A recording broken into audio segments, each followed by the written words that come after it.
Okay, so we need to talk about something I've been hot on for the past couple days because there are different schools of thought on the right, and we need to address them when it comes to America itself, citizenship, immigration, visas, things like that. Okay, so first, let's divvy up the two different sides of the right and left. I'm not talking about leftists. I'm not talking about what they want and what they say. We already know. We don't have to dwell on the fact that American communists believe in filling up America with foreigners of any kind, legal, illegal, doesn't matter. Just bring in as many foreigners as they possibly can. We know why the communists want to do this. We know why the Biden administration did this. This allows them to cement their power by eliminating the vote of the patriotic American citizen so they can pillage this country and burn it to the ground with the permission of the people who live here. We got that. That's why communists love immigration. That's why Joe Biden got elected and promptly went to drool on himself, and the Maoists in his government opened up this country and brought in as many millions as they could. They were so committed to this, they actually flew people by the million into the country with your tax dollars. So we got that. That's the left. That's the communists. We're not actually talking about them right now for our purposes. For our purposes, and I'll just use this as an example, let's just talk about this guy, Mahmud Khalil, Columbia University. Who was he? Well, he's here. Visa. And while he was here, he decided to cause a ruckus. All his crimes are alleged at this point in time, but this is where the right gets all mixed up.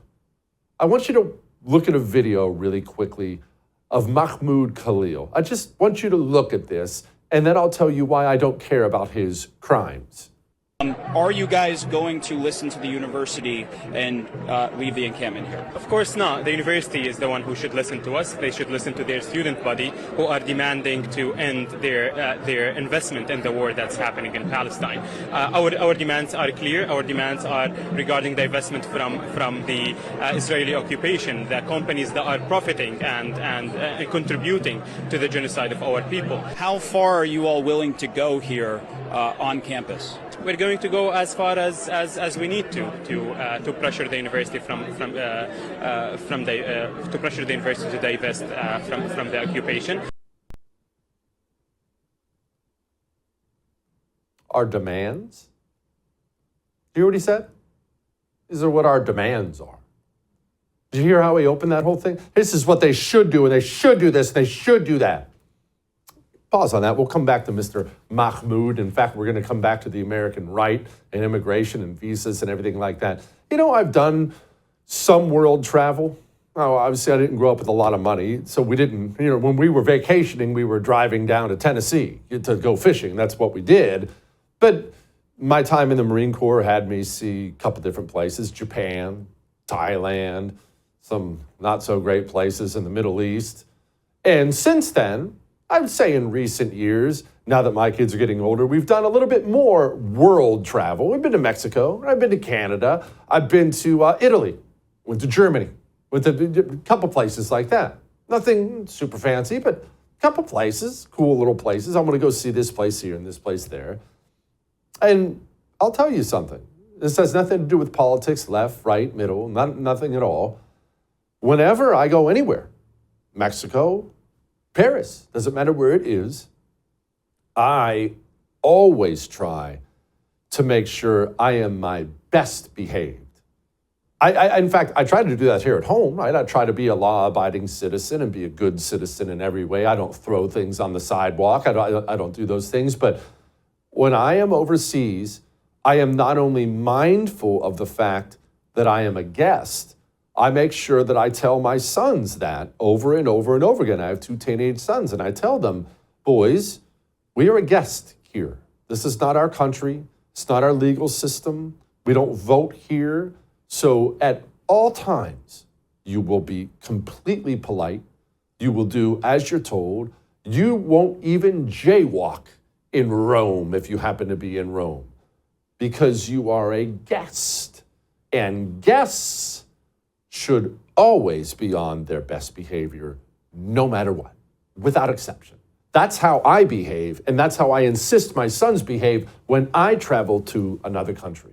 But here in the United States of America, there have been two different forces at work that has held us back from enforcing those kind of standards on our arrivals. First are the dirty communists. We already mentioned them. We'll set them aside. They just want to flood the country with as many barbarians as possible. There's another part, though, we're better than that. We're really nice guys. The Constitution. That little wing of the right. That's not an insult on the Constitution. There's a wing of the right that believes, that has bought into this insane lie that somehow, for some reason, because of the Constitution or God or I don't know what justifications they use in their mind, that people should be allowed to come here, visit here, without citizenship, and just be able to do all the stuff Americans get to do. Well, it says so in the Constitution. I'm a citizen. As a citizen of the United States of America, I get to protest if I want to. As long as I do it legally, as long as I don't impede certain things, as long as I do it legally, it is my right as an American citizen to protest. If you are an American citizen, even one of the dirty communists who hate watches this show, if your papers say American citizen, you have the right to protest. As long as you do it legally, you have that right as an American citizen. If you are a guest here, you shut your freaking mouth or you get sent back from whence you came. That is basic citizenship, and it's practiced by every other country in the world. And for some reason, the low-T GOP wing of our useless party seems to think, well, I mean, Thomas Jefferson and the founders, the Supreme Court ruled one time that this savage should absolutely be allowed to just do whatever he wants whenever he comes here. No. Am I saying that foreign protesters should be thrown into a dark dungeon and have their fingernails pulled out? Of course not. Absolutely not. But you should be immediately deported from this country. And just so I'm crystal clear on what I'm saying here, I am not saying that people who speak out against Israel should be deported here. I'm saying anybody who causes any noise at all for any reason whatsoever who's not an American citizen should be sent home. If you are here visiting, visa, I don't care what your status is, and you get a speeding ticket, that should come with a warning next time you're gone. You don't get to go down to the city council and protest your water bill. You don't get to do anything because you're a guest. You can go to class. You can go to work. When you're not doing those things, you can sit in your apartment and shut your freaking mouth. Or maybe, because you're a guest here, you should do some volunteer work. Go pick up trash somewhere. Go help the homeless. Do a prison ministry. I don't care what you do, but what you don't ever get to do is cause trouble here because you're a guest. You are not an American citizen, and being a citizen comes with citizens' privileges. Otherwise, what is the point of being a citizen at all? There is no point. And then we get stuck with these segments on the news when we start quibbling back and forth about what, the who, what, when, where, and why. I saw Abby Phillips is on CNN with Scott Jennings. What about the evidence?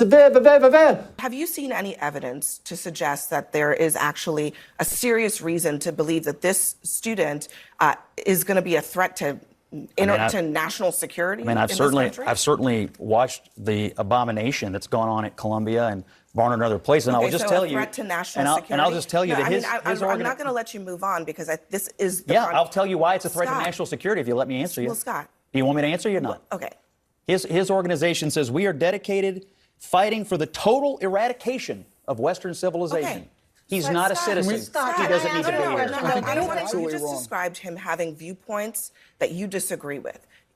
Again, is that enough to have someone lose their rights in this country? He has viewpoints that, in my opinion, jeopardize the security of the United States. But how? It is not clear that this particular student has engaged in the specific actions that he was talking about. And you've shown me no evidence of that either. Okay, well, guess what? He is not a citizen. If he were a citizen, I might feel differently. He's a guest in this country. Okay. It's my view, so in other words, it's the Trump you don't administration. have proof, but it doesn't matter.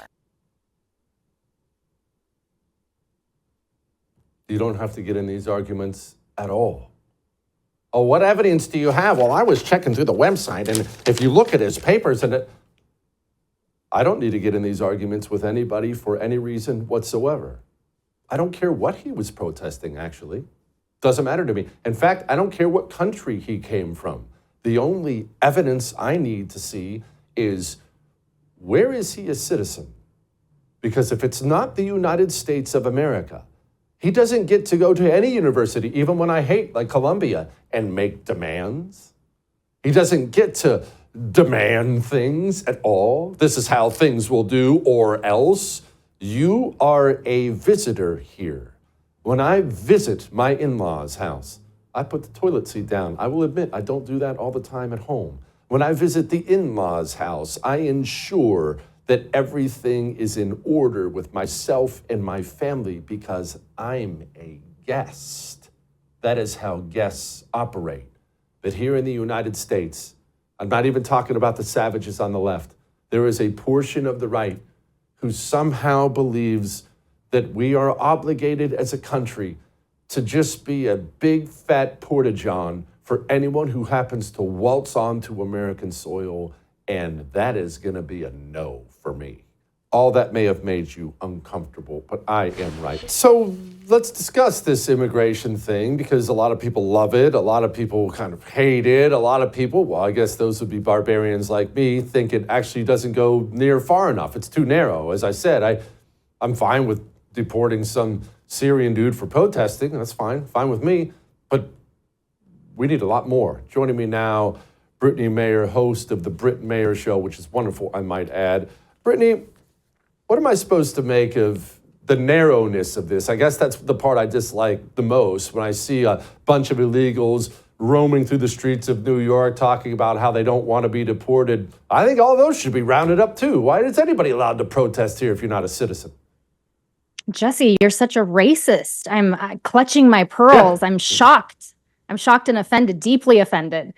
No, I'm with you. I'm so disgusted by the response to this whole Mahmud Khalil. I don't even know how you pronounce his name, but this guy who came here at the good pleasure of the United States of America to study at one of our greatest universities. He was given this privilege, and then he used this privilege to incite violence, unrest, false imprisonment, intimidation against American citizens.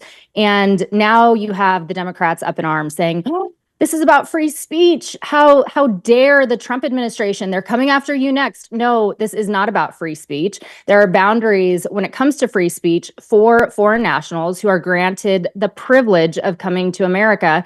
And he overstepped those. Especially, I was watching our press secretary talking about this, and she specifically laid out how this guy was handing out Hamas propaganda on campus. That is aligning with a terrorist organization. This goes well above and beyond free speech. But I'm with you that even in this narrow issue, I do not believe that we should have foreign nationals at all protesting in the country that they are given the good grace of being in.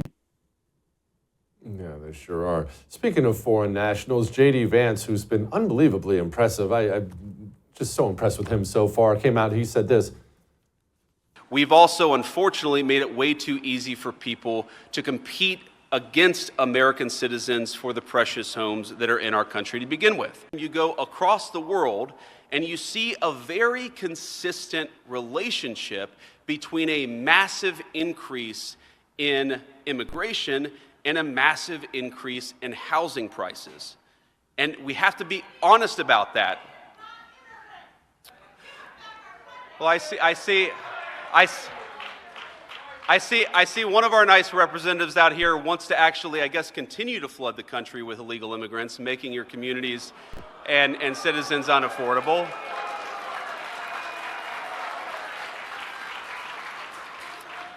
But ma'am, with all respect, one of the reasons why we're doing what we're doing is because we want to make it more affordable for Americans to live. Britt, you've never seen anything like housing prices go up because of illegals in California, have you? Oh, no. I mean, we're clearly, you can tell that people are just flooding into California because of how affordable it is. We don't have a mass exodus happening here in California at all. No, I actually pulled some stats earlier because I was looking at this issue. And in the narrow scope for California in particular, just for medical and education, it's costing us 4.9 billion annually for the cost of being a sanctuary state. A sanctuary state that, I might add, protects illegal foreigners. It does not protect American Californian citizens. For the broader scope, we're looking at about 23 to 30 billion, and these would include welfare, law enforcement. Even, if you're an illegal alien that comes into California, you get granted access to an attorney. So not only is it driving people out because the housing market is absolutely insane, and I've seen that personally. I mean, just where I moved into a few years ago, the prices have nearly tripled, in the time since we moved in here. But additionally, it's costing us as taxpayers and as small business owners greatly. So there is a huge cost to this notion of being benevolent and letting in anyone who wants to come in. And we really have to start to examine the cost that Americans are taking on in being so benevolent to just allow anyone at any time illegally or with a green card to come into America. This has to be an issue that we are healthily debating. And unfortunately, the Democrats just don't want to have this conversation. Britt, along those same lines about the people pouring in here, I think we should have a conversation about all the religious, and I'm very much using air fingers quotes on that, all the religious NGOs who are bad actors in this. Catholic NGOs, Christian NGOs, Jewish NGOs, Mormon NGOs. A lot of these commie NGOs use religion as a skin suit to somehow try to biblically justify filling up the country with rapists and barbarians. In fact, you can find all kinds of skinny jeans wearing loser pastors in this country trying to do the same thing. Somehow, I don't even know how you would get to that logic, but it's really gross to see. Yeah, we have a huge issue of that out here in California, both the skinny jean pastors and the NGOs that are an arm and apparatus of the state. And it's become a racket scheme where they are funded by our taxpayer money, and then they're used to our own demise to bring in by literally the boatload. We in California saw an average of, I think at one point we were averaging 4 of those Ponga boats coming in a month, and they were bringing in anywhere from 15 to 30 illegal aliens who then disappeared because we had SUVs waiting. There were bonfires that would signal to the waiting SUVs where they were coming in under the dark of night. Well, then when that became so easy because there was no pushback against that, they just started coming in on Saturdays with little kids building sandcastles. So we had that issue. But then on the border, the land border, we had NGOs hanging out, readily accepting these illegal aliens who would cross over, and they would welcome them with waters, with iPhones, with papers showing them where the nearest airport was and where the housing facility that was set up by these NGOs was available to them. And then they were transporting these illegal aliens from either the beaches or our land borders to these housing locations. And then in the case of San Diego, we spent millions of dollars on a bougie welcome center that then vetted and processed these illegal aliens, which basically means we welcomed them with open arms and sent them sailing into the United States of America as ghost foreigners who ended up in your backyard. That's the reality of this racket NGO system in America. Tell me what you've seen change in San Diego, because my word, did me and my meathead Marine Corps friends have a bunch of really good times in that wonderful city back in the day.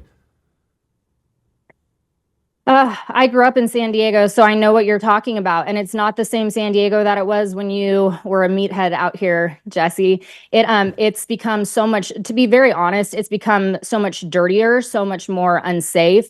The homeless issue is overflowing now. It is no longer safe for me as a woman to walk through downtown San Diego or even any of those beach towns that you probably remember because of the amount of homeless and illegal aliens that we have brought in. We brought in 4 times the amount of the Padres Stadium in San Diego just in 1 year alone. Oh. That's an insane amount of illegal aliens that we brought in. But here's the clutch line, is they did not stay in San Diego. Our San Diego International Airport was a shuttling ground for these illegal aliens. So yes, San Diego has changed and it's become much more unsafe unsafe and unlivable because of cost and because of the people that we have brought in, and we don't know who they are. But additionally, we have sent them flying all over the United States. So they're landing in conservative areas. This is not just a San Diego issue. It's not just a California issue. This has become a national security threat. And that's why I'm so thankful for Tom Homan coming in and saying that he wants to clean house. He wants to deport en masse. I am all for that. Why don't they vote differently? I ask this a lot. I'm not worried about you, but I ask this a lot of people, my friends in New York City, who get so frustrated, and they all have Democrat friends, right? They all know somebody, because that's most of the city. And every time I ask one, are they getting ready to vote differently? Because they're all mad about crime. They're all mad about the homelessness, just like this. And I've never once had an answer of, oh yeah, they're going to vote differently the next time. Oh, every time it's, well, no, they're not. They're mad, but they're not going to change their voting behavior. Do you know any Democrats? Are they ever going to change? You know, we are seeing a flip out here in California. Gavin Newsom is at one of his lowest favorability ratings right now. There's actually a recall effort underway right now against him that is gaining a lot of momentum. You have Mel Gibson, who just spoke out about recalling Gavin Newsom due to the LA fires and the mismanagement there. So on a lot of levels there, I have seen a change, even in the wealthier areas in California where I've gone in and I've spoken with people there. They're not as quick to defend Gavin Newsom, even as they were after the French Laundry exhibit. So I do think that things are changing. I'm not sure how quickly, but like I said the last time I was on with you, I think we are going to see California turn red. I wouldn't be surprised if we see a success in this recall effort against Gavin, just because the survival of the fittest for Gavin Newsom is not looking so good anymore. But we'll see. We'll see if the Democrats are just so dumb that they can't vote their way out of this, or if they're actually realizing that the cost of their vote is costing us fires that are burning us down, and unfortunately, just the corruption of California that we've seen, law and order, and this illegal invasion. Fingers crossed. Britt, as always, thank you. I would thank you for coming to my YouTube channel, but I know how brilliant it is, and I know you love it here. So subscribe and watch. We're going to start really ramping things up and putting some funny stuff, some interesting stuff out there, some collaborations. Either way, my YouTube channel is officially the place to be.